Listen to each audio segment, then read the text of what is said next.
있습니다. 네, 우리가 이제 그 트렐치라는 사회학자가 있는데요. 그분은 이제 교회가 처음에 우리가 초대교회가 마가의 다락방에서 이렇게 조그만 교회로 시작됐잖아요. 소종파 교회라고 이제 그분 표현으로는 섹트 타입이다 이렇게 얘기를 해요. 그래서 저도 그 예루살렘에 그 방문했을 때 한 3년 전쯤 된 것 같아요. 그 마가의 다락방에 실제로 가봤거든요. 딱 요 크기만 해요. 진짜로. 우리 교회 사이즈랑 거의 비슷합니다. 그래서 이 마가의 다락방 같은 이렇게 작은 교회죠. 여기 성령이 임하셨을 때 교회가 생일처럼 이제 탄생되고 시작되었죠. 그래서 이제 교회가 점점 커지고 로마의 어떤 국교가 되고 유럽 사회에 이렇게 어떤 힘이 있는 큰 조직이 되다 보니까 철치 타입으로 돼가지고 교회가 순수성을 잃어버리고 타락하게 됐다는 거죠. 그래서 이제 면죄부 판매 같은 그런 일들도 발생하고 권력과 또 이렇게 하면서 휘두르기 시작하고 이렇게 교회가 됐어요. 변질이 된 거죠. 교회가 커지면서. 그러다 보니까 이제 종교개혁이 일어났죠. 다시 순수하게 돌아가야 된다. 그러니까 종교개혁이 처음에 일어날 때는 소종파예요. 또 자그마한 교회였어요. 근데 이제 또 이 종교개혁이 일어나서 개신교가 점점 커지니까 또 힘이 생기고 또 규모가 커지니까 또 매너리즘에 빠지고 또 카톨릭 교회 같이 또 부정적인 또 인간의 죄악된 본성들이 또 드러나게 되니까 이렇게 보면서 그 사회학자는 그냥 시계추처럼 소종파였을 때 순수하던 것이 커지고 힘이 생기면 좀 타락하게 되고 변질되게 되고 다시 거기에 대해서 순수함을 찾으려고 소종파 운동이 이렇게 이제 역사가 흘러간다라고 얘기를 이제 하고 있습니다. 근데 그런 면에서 인간이 좀 힘이 세지고 커지면 영향력이 생기면 더 그 순수한 걸 유지를 해야 되는데 그런 게 참 쉽지가 않아요. 마음적으로도 그렇고 또 이렇게 약간 또 관리하는 차원에서 보통 그게 쉽지 않은 것 같아요. 그렇게 되면 형식적으로 되는 것 같은데 그런 면에서 우리 경찰대학교에는 이 작은 교회입니다. 마가의 다락방 같은 순수성을 유지할 수 있는 굉장히 큰 장점이 있다고 저는 생각을 합니다. 제가 만약에 우리 교인이 한 1000명쯤 되면은 매일 여러분들 뭐 자녀들까지 이름 불러가면서 기도 잘 못할 것 같아요. 근데 이렇게 이제 자그마한 교회 되니까 매일 할 수 있거든요. 별로 어렵지가 않습니다. 한 3-40분, 뭐 1시간 정도만 하면 충분히 다 할 수가 있어요. 그러니까 장점이 많습니다. 작은 교회, 소종파, 마가의 다락방도 이렇게 작은 교회에서 시작되는데 그래서 그 순수함을 우리가 가질 수 있고 이렇게 여러분들 봉사하실 때도 여러분들 이렇게 뭐 좀 세상적인 관점으로 볼 때는 좀 부족한 점이 있을 수도 있지만 하나님이 보실 때는 중심을 보시고 오히려 더 그 예배를 찬양을 헌신을 기쁘게 받으실 줄 믿습니다. 그래서 저는 참 좋아요. 이렇게 작은 교회가 이렇게 순수성을 간직할 수 있고 그래서 참 큰 기독교 역사상 하나님께 가장 크게 쓰임받은 사람이 누군가 뭐 이렇게 여러 사람을 얘기할 수 있겠지만 사도 바울이 아닌가라고 이렇게 우리가 말할 수가 있어요. 그래서 목사님들 그 영어 이름 이렇게 보면요 폴이라는 이름을 많이 써요. 바울이라는 이름을 많이 써요. 굉장히 크게 쓰임받았고 성경 66권 중에 13권 성경을 권수로 따지면은 가장 많은 권수를 기록했고요. 특별히 이제 신약 교회에 있어서 우리가 기독교의 교회에 어떤 교리를 체계화시키고 교리를 세운 사람입니다. 그래서 니체라는 철학자는 기독교는 예수의 종교가 아니라 무슨 바울의 종교다. 바울이 이제 시스템을 다 잡았잖아요. 뭐 그렇게 이제 얘기하는 경우도 있고요. 또 세계 선교, 유럽, 로마에 가서 이제 순교를 하잖아요. 당시에 이제 로마라는 거는 세계 중심이었고 어떻게 보면 거기에서 세계로 퍼져나갈 수 있는 그 곳이 로마였죠. 그래서 로마의 복음을 전했다는 것은 세계 선교의 시작을 알렸다라는 그 의미가 있습니다. 그래서 이제 세계 선교의 표시가 되었습니다. 그래서 오늘 그러한 바울의 증언 얼마나 중요한 메시지입니까? 그렇게 위대하게 쓰임 받았던 바울이 오늘로서 이제 세 번째 나눠서 이렇게 하는데 이 메시지를 통해서 오늘 우리에게 하나님께서 주시는 메시지가 무엇인지 우리가 깨닫고 바울과 같이 바른 신앙, 바른 믿음으로 이 시대 바울처럼 쓰임받는 여러분들 다 되시기를 주님의 이름으로 축원합니다. 첫 번째 이제 자연인은 황제를 배경으로 삼고 신앙인은 하나님을 배경으로 삼아서 살아간다라는 것입니다. 우리 19절 말씀 함께 봉독합니다. 19절 시작. 아그리빠 왕이여, 그러므로 하늘에서 보이신 것을 내가 거스르지 아니하고. 아멘. 사실상 바울이 이제 다메섹 도상에서 본 건 없어요. 왜 본 게 없냐면 눈이 멀게 됐잖아요. 그 예수님께서 정오의 빛보다 강한 빛으로 임재하셨어요. 눈을 멀게 됐기 때문에 본 건 없어요. 들었죠. 본 건 없지만 들었어요. 예수님의 음성을 들었는데, 근데 왜 여기서 보았다고 할까요? 그 바울이 들은 음성이 어떤 환청이나 또 어떤 헛소리를 들은 것이 아니라 정말 살아있는 예수 그리스도의 말을 진실되게 사실로서 확실하게 들었다라는 것을 표현하기 위해서 그 들은 것을 보았다라고 이렇게 오늘 말씀은 표현하고 있는 것입니다. 그래서 이렇게 분명한 하나님의 말씀을 내가 어떻게 거스릅니까? 라고 이렇게 얘기를 하죠. 거스르지 않았을 뿐만 아니라 바울은 그 주님의 말씀에 모든 인생을 다 걸고 그 말씀을 증거하기 위한 종과 증인으로서 자기의 모든 인생을 불사르고 또 마지막에 로마에 가서 생명을 바쳐서 그 말씀을 증거하기에 순교까지 하였습니다. 20절 말씀 함께 봉독합니다. 20절 시작. 먼저 다메섹과 예루살렘에 있는 파라 유대 온 땅과 이방인에게까지 회개하고 하나님께로 돌아와서 회개에 합당한 일을 하라 전함으로.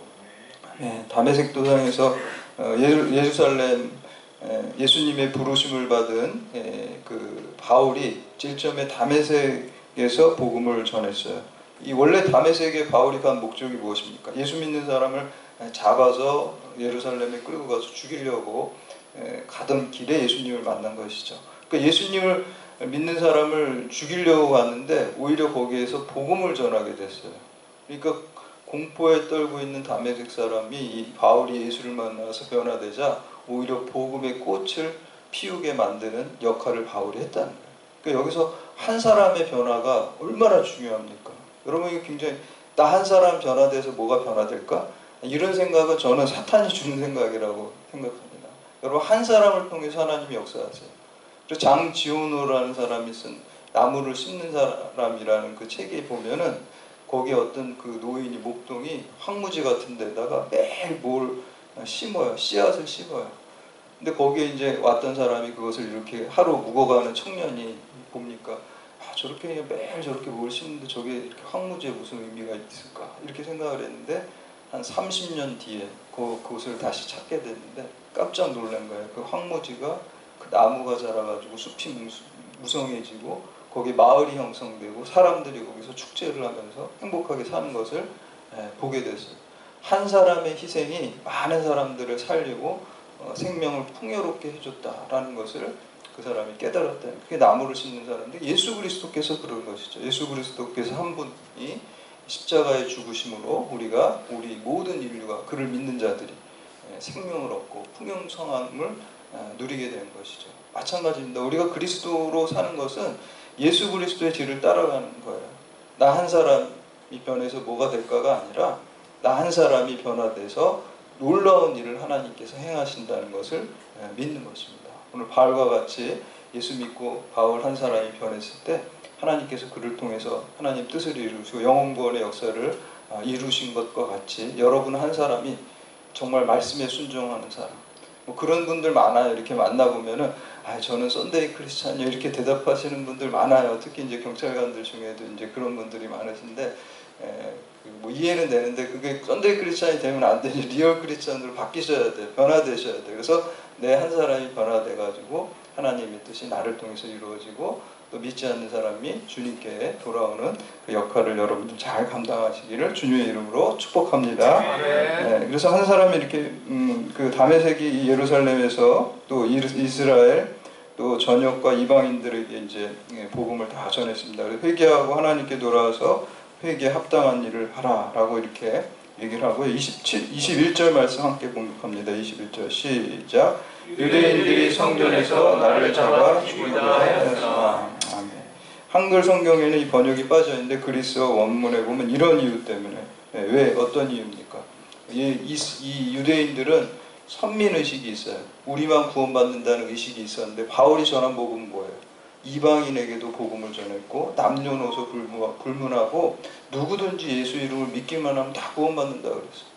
그러니까 거기에 화가 난 거예요. 그래서 이제 바울을 죽이려고 그랬는데 율법과 성전을 모독했다는 거짓 모함까지 씌워가지고 바울을 죽이려고 한 것이죠. 그 다음에 바울이 이제 이에 대해서 이렇게 변증합니다. 22절, 23절 말씀 함께 봉독합니다. 시작. 하나님의 도우심을 받아 내가 오늘까지 서서 높고 낮은 사람 앞에서 증언하는 것은 선지자들과 모세가 반드시 되리라고 말한 것밖에 없으니 곧 그리스도가 고난을 받으실 것과 죽은 자 가운데서 먼저 다시 살아나사 이스라엘과 이방인에게 빛을 전하리라 하니라.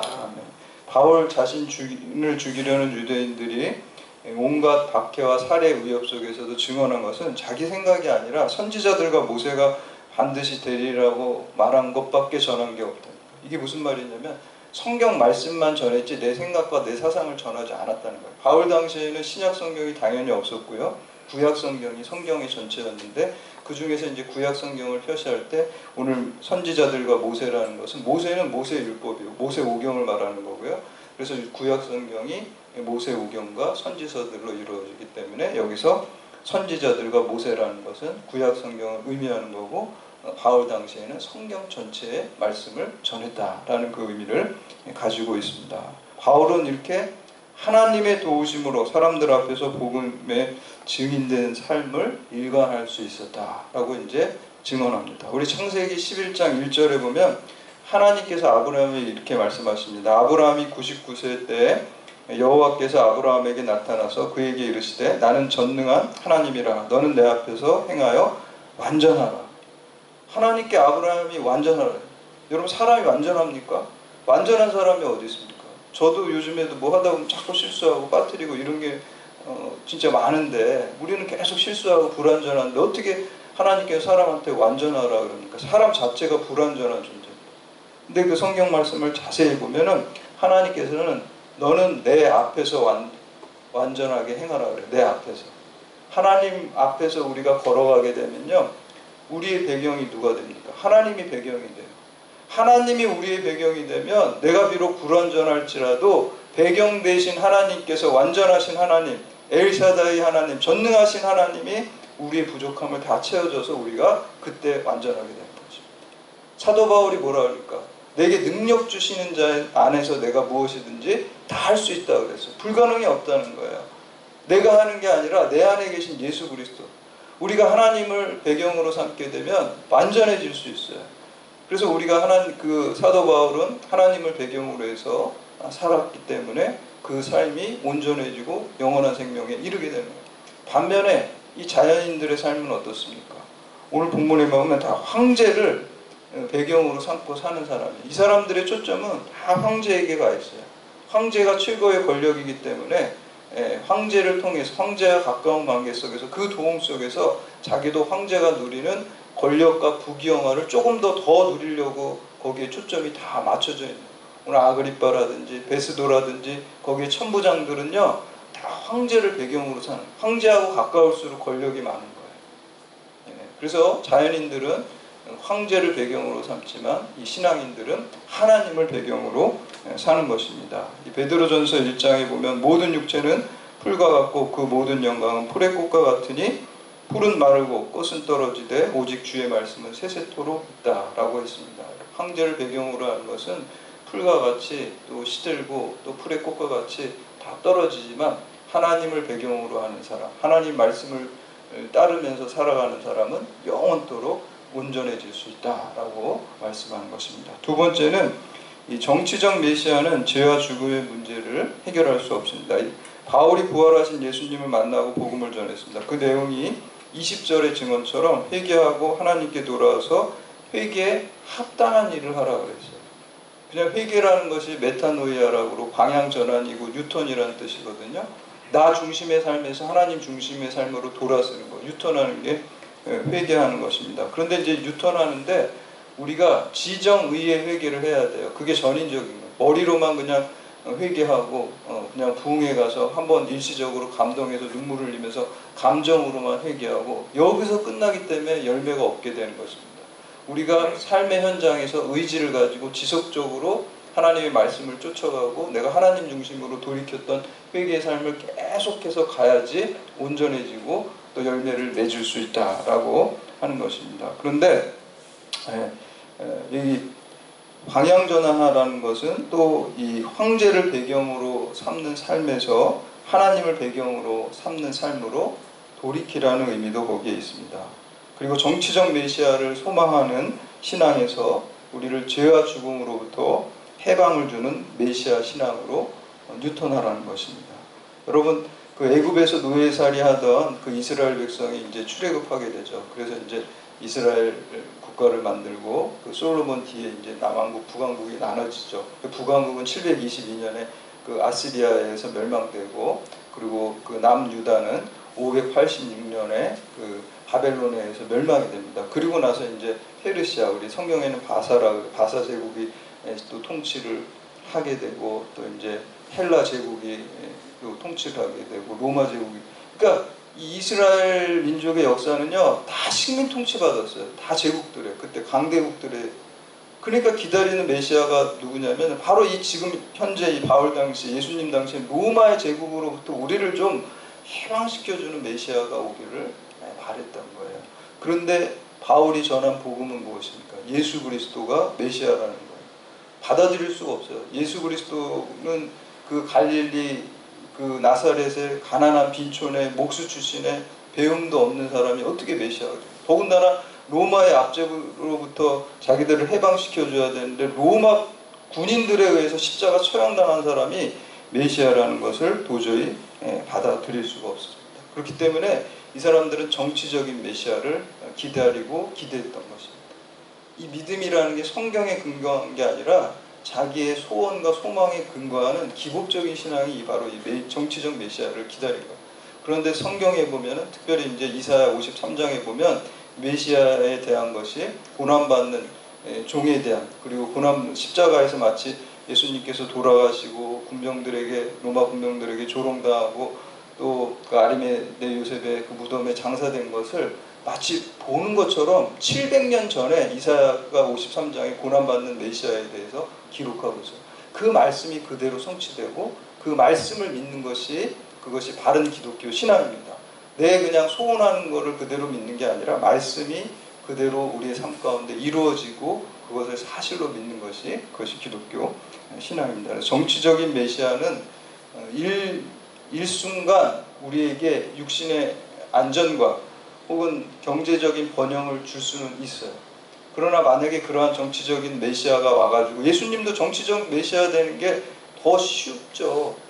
십자가에서 고난받고 힘들고 모욕당하고 수치당하는 것보다 진짜 폼나게 정치적인 로마를 그냥 싹 다 물리치고 영웅이 돼가지고 이스라엘 왕이 돼가지고 통치하고, 그런 게 더 쉽죠. 그러나 그런 왕으로 임하시게 되면 인간의 조직이라는 것은 결국에는 또 타락하게 되고, 또 영원한 죄의 문제를 그러한 정치적인 메시아가 해결해 주지 못하는 것입니다.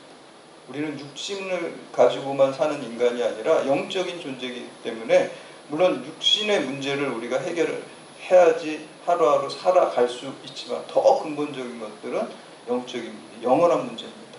그래서 여러분, 진리라는 것은 항상 영원한 것과 관계되어 있어요. 일시적으로 아무리 화려하고 좋아도 그것이 없어지는 것은 진리라고 할 수가 없다는 것입니다.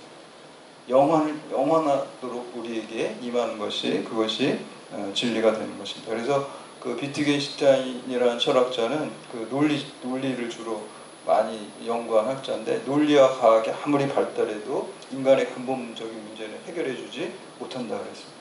그래서 우리 영적인 존재인 인간의 근본적인 문제, 우리의 육신의 삶이 다 끝나는 날에도 영원한 생명을 얻을 수 있는 그 근본적인 문제를 해결해 주는 것은 정치적인 메시아가 아니라 십자가에서 우리의 죄를 대속하시고 짊어지신 고난받는 그 메시아를 통해서 우리에게 영원한 생명이 얻게 된다라는 것입니다.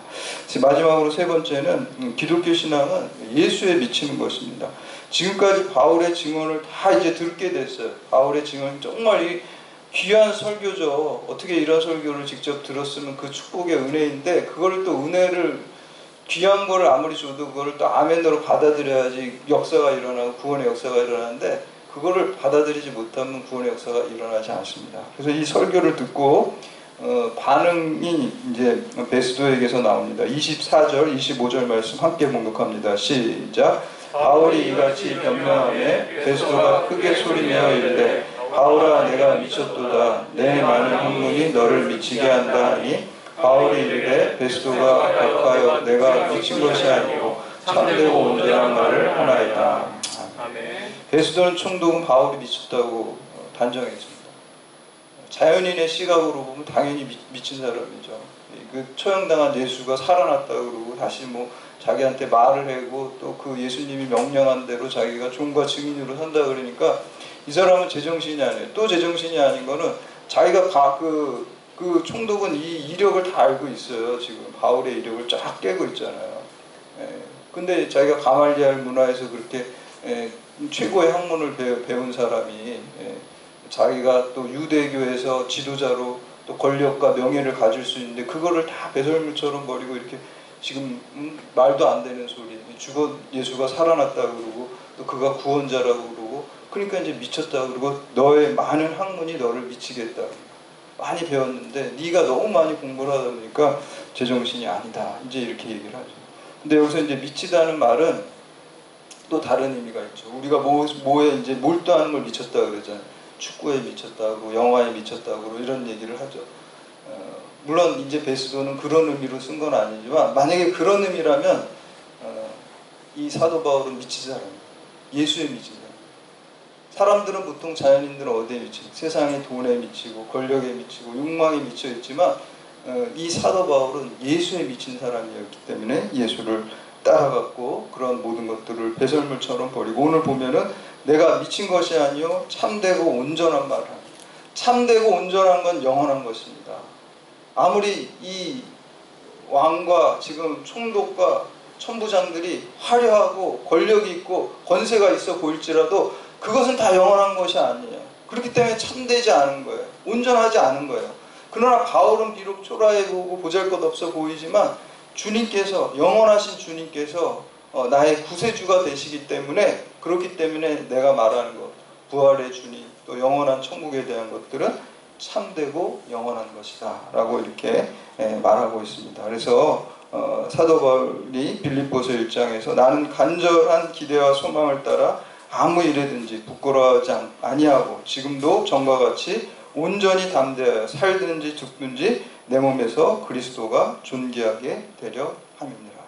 뭐예요? 내가 예수에 미쳤다. 예수에 미친 사람이라. 이 세상에 일시적이고 사라지는 것들에 미치지 않고 그건 참되지 않고 그건 온전하지 않고 그건 영원하지 않기 때문에 나는 참된 예수님께 미쳤다는 거예요. 그리고 28절과 29절 말씀 함께 공독합니다. 시작. 아그리빠가 바울에게 이르되 내가 적은 말로 나를 권하여 그리스도인이 되게 하려 하는도다. 바울이 이르되 말이 적으나 많으나 당신뿐만 아니라 오늘 내 말을 듣는 모든 사람도 다 이렇게 결박된 것 외에는 나와 같이 되기를 하나님께 원하나이다 하니라. 아멘. 이렇게 사도 바울이 예수를 전한 것은 여러분들도 나처럼 예수에 미친 사람이 돼서 참되고 온전하게 되기를 내가 바란다는 거예요. 맨날 기도했을 거예요. 나를 통해서 믿지 않는 사람들이 영원한 생명을 얻게 해주세요. 오늘 우리들도 마찬가지예요. 경찰대학 안에서 믿지 않는 사람들이 주님 만나게 해주세요. 그 기도를 가지고 오늘 사도 바울처럼 참되고 온전하게 되게 해주십시오. 우리처럼 되게 해주십시오. 라고 우리가 기도해야 될 사명이 있습니다. 그래서 우리가 사랑하는 여러분, 우리가 돈과 권력과 이 세상 욕망에 미친 사람이 아니라 예수에 미쳐 불강불급이라는 것 말이 있죠. 우리가 미치지 않으면 미칠 수 없다. 도달할 수 없다. 우리 뭐든지 뭐에 미치고 빠져야지 좋은 결과 성과를 낼 수가 있습니다. 예수에 미칠 때 예수님께서 우리를 인도하시는 곳으로 도달할 수 있고 우리가 예수에 미침으로써 우리를 통해서 주님의 뜻이 이루어지고 천국에 도달하는 그리고 또 믿지 않는 사람을 주님께 인도하는 사명을 잘 감당하기를 주님의 이름으로 축원합니다.